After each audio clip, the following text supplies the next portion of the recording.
దగ్గర పడే కొద్ది జగన్మోహన్ రెడ్డి పూర్తిగా దిగజారిపోతున్నాడు. మనందరికీ తెలుసు 15 రోజుల క్రితం రాయిదాడి పేరుతో డ్రామా ఆడినటువంటి జగన్మోహన్ రెడ్డి ఈసారి కత్తితో పొట్టలో పొడిపించుకొని ఆసుపత్రిలో జాయిన్ అయిపోవడానికి సిద్ధమైపోయాడా? అసలు ఇంతకీ ఎవరు కత్తితో పొడుస్తారు, ఎందుకు పొడుస్తారు, ఈ కుట్రకి ఎప్పుడు తెరలేకపోతున్నారు, ఏం చేయబోతున్నారు అనేది వీడియోలో వివరించబోయే ముందుగా ఇప్పటి వరకు మన ఛానల్ సబ్స్క్రైబ్ చేయని వాళ్ళు ఖచ్చితంగా సబ్స్క్రైబ్ చేయండి, మరో 10 మందితో చేయించండి. ఇక విషయానికి వస్తే మన డెకాయిడ్ 420 ముఖ్యమంత్రి జలగన్న గురించి మనందరికీ తెలుసు. ఎంత నీచుడంటే అధికారం కోసం తల్లిని చెల్లిని కూడా బజార్లో పెట్టి మాట్లాడతాడు.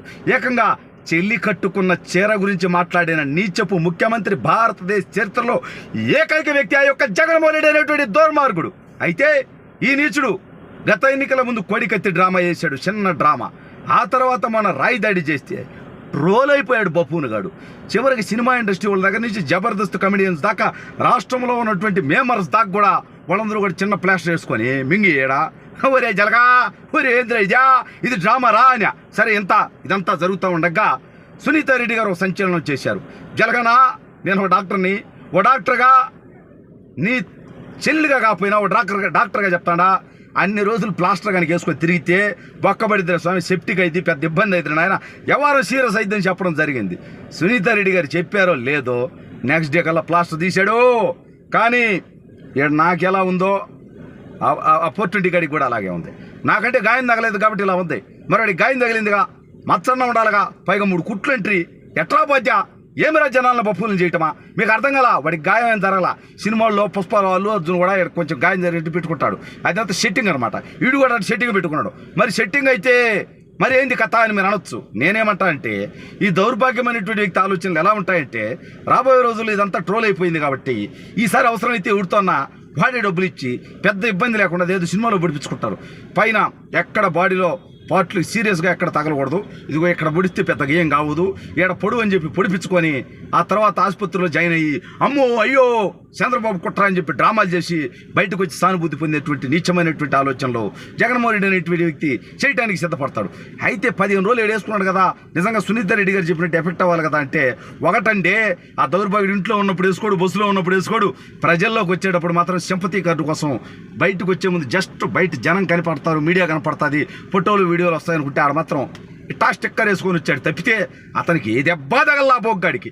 ఇక అతనికంటే గనుడు ఆచంట మల్లన్న అని చెప్పి వాడు ఉంటాడు, వెల్లంపల్లిగాడు కొబ్బరి చెప్పలు దౌర్భాగ్యుడు. సరే వెస్ట్లో పనికిరాడని చెప్పి మధ్యలో తెచ్చే సెంట్రల్లోకి తెచ్చారనుకుంటే దౌర్భాగ్యుడిని, వాడు ఈ కన్నుకు ఒక రోజు వేసుకొని ఇంకో రోజు ఈ కన్నుకు వేసుకొని ఒకరోజు అద్దాలు పెట్టి ఒకరోజు బ్యాండేడ్ పెట్టి ఇంకో రోజు ఏమీ పెట్టకుండా ఏందిరా నాకు అర్థం కాలేదు మీ డ్రామాలతో. స్వామి, ఎలక్షన్ల ముందు కొడకల్లారా 5 సంవత్సరాల్లో మీరు ఏం చేశారో చెప్పి ఓట్లు అడగండి, లేదా మళ్ళీ గెలిస్తే ఏం చేస్తామో చెప్పి ఓట్లు అడగండి.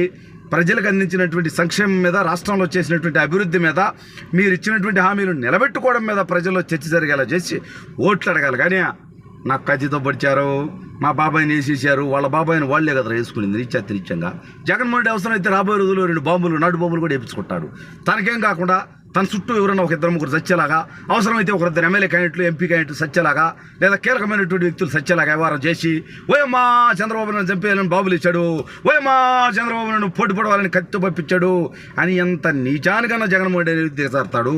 అవసరమైతే అదేదో అతడు సినిమాలో మహేష్ బాబుతో కానీ అటా కాల్పించుకొని డ్రామాలు వేసినట్టుగా జగన్మోహన్ రెడ్డి కూడా అవసరమైతే గన్నుతో కూడా కల్పించుకుంటాడు దౌర్భాగ్యుడు. ఎందుకంటే ఇతను నమ్మటానికి లేదంటే నీచుడు. వాళ్ళ బాబాయిని అత్యంత పాశవ్యక్తంగా జగన్మోహన్ రెడ్డి కోసం ఎంపీ స్థానాన్ని త్యాగం చేసినటువంటి వ్యక్తి వివేకానంద రెడ్డి గారు. అటువంటి వ్యక్తిని ఘోరంగా గొడ్డలతో నరికించి నన్ను కాపాడి ఏమీ తెలియని నంగనాచి దాకా తొంగబొర్ర వ్యవహారాలు చేసినటువంటి దౌర్భాగ్య చరిత్ర జగన్మోహన్ రెడ్డి హిస్టరీలో ఉంది. కాబట్టి ఇతని చరిత్ర అటువంటిది, కాబట్టి ఇతని గతం అటువంటిది, కాబట్టి ఇతను బతుకట్టాడిది, కాబట్టి 16 నెలలు జైల్లో చెప్పకూడదని వచ్చాడు, కాబట్టి తప్పుడు పనులు చేసి ఇప్పుడు బెయిల్ మీద బయట తిరుగుతున్నాడు. కాబట్టి ఖచ్చితంగా మా బొట్టలకి అనుమానం వస్తాయి. రాష్ట్ర ప్రజలు జగన్మోహన్ రెడ్డి ఎన్ని డ్రామాలు చేసినా చివరికి బాంబులగా దేంగేలాగా పొరపాటు అతనికి జరగాలని కోరుకోం, ఓడిపోవాలా దౌర్భాగ్యుడు ప్రజా తీర్పు ద్వారానే అతనికి రాజకీయ సమాజం జరగాల.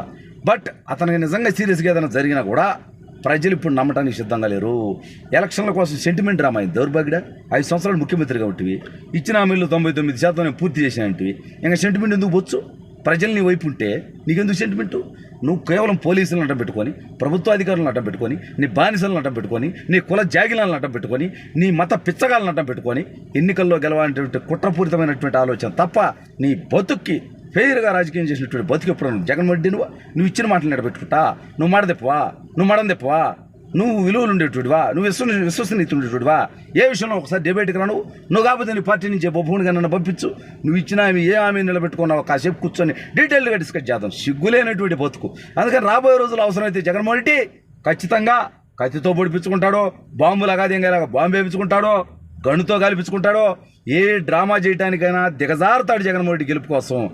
ఏమి చేసినా జగన్మోహన్ రెడ్డి ఓటమి ఖాయం.